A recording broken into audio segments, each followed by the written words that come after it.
Tai vat parodysiu aš jums, kaip reiktų važiuoti su rusiška technika.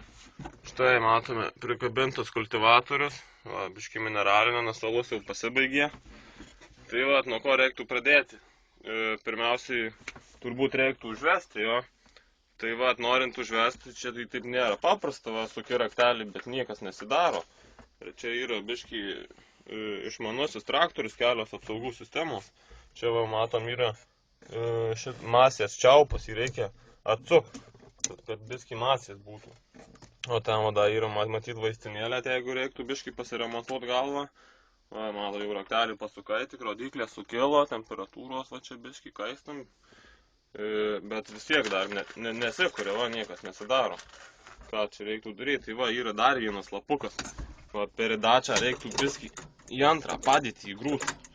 O, blem. O, va, antrą, čia va schemutė, kaip peridačių.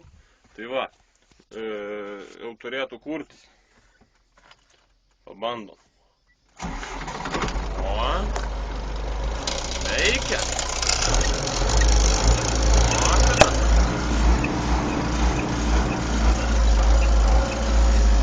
Tai va, bet dar taip tai nepradėsi važiuoti, reikia biškį muzoniuko užsikaisti. Kurva, ko čia neveikia.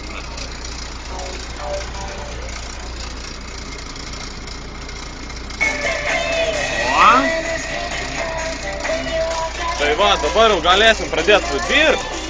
Įsijungiam 5 peridačią, pergazuojam gerai. Sankapą, aišku, eina, šuona, biškai kabliuką dūmą turėtų mes, bet tai čia nieko. Tai va, taip reiktų elgtis su rusiška technika.